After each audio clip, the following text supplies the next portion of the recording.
As we're taking our masks off now, some women do not want to lose the masks. There was a piece in a newspaper here, headline, "The people who want to keep masking, it's like an invisibility cloak." This is from The Guardian, okay? And just interviewing generally just women who don't want to take their masks off. Here are some of the quotes. Tell me if this is about the science or if this is about something a little deeper. Quote, "I don't want to feel the pressure of smiling at people to make sure everyone knows I'm friendly and likable." Both in quotes. "It's almost like taking away the male gaze." This is some feminist term. I guess the feminists object to men having eyes, so that's a feminist term. They don't like the male gaze. "There's freedom in taking that power back."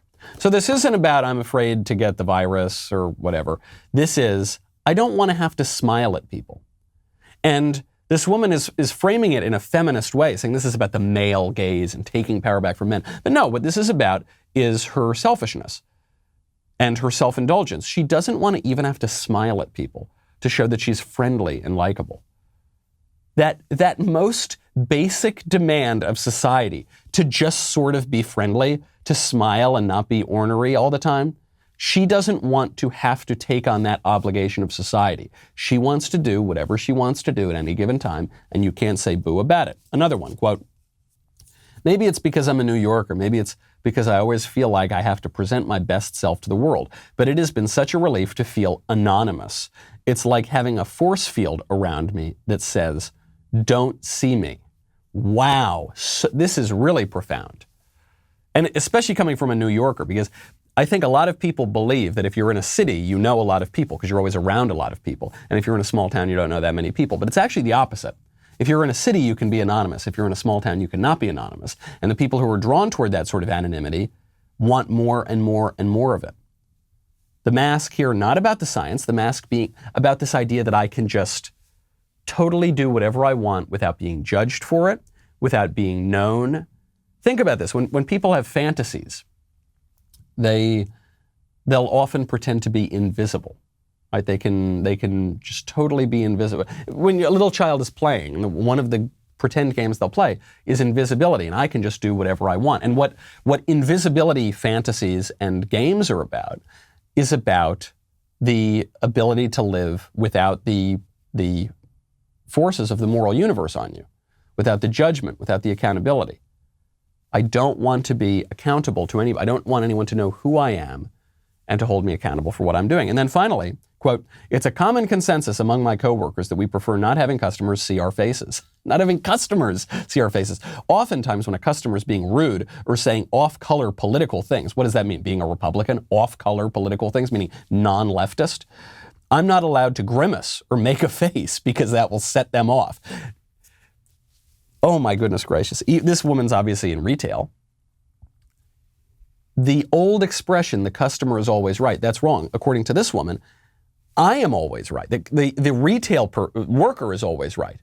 When a customer says or does something that I don't like, I'm not even allowed to grimace at them. Yeah, you're not, because you're a retail worker. You're doing your job. Oh my God, yeah, I'm not allowed to. You know, it's so outrageous. When I'm sitting here and doing this show, I'm not allowed to just sit around and smoke a cigar and read a book. Isn't that crazy? I want to be able to do that. I have to actually talk. I have to actually read things out loud. I have to react to things. I have to give my views. Isn't that crazy that I can't just do whatever I want even when I'm doing my job? That's what this person is saying. This is what the liberal society does. On the left and the right, for that matter. The liberal society exalts entitlement to selfishness and anonymity.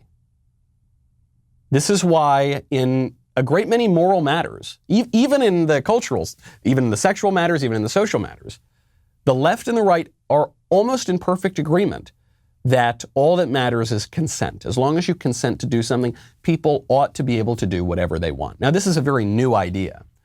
It used to be that at least, actually, the left and the right in this country both used to agree that society and the moral order make some demands of us, and we have to do certain things. And true freedom, true liberty is not just doing whatever we want all the time. It's doing what we ought to do. The right to do what we ought to do. That's true liberty. Then the left kind of lost that in the 60s, maybe a little bit earlier. And then the left convinced the right to adopt the same stupid view, which I detail at great length in my upcoming book, Speechless, Controlling Words, Controlling Minds, available now for pre-order.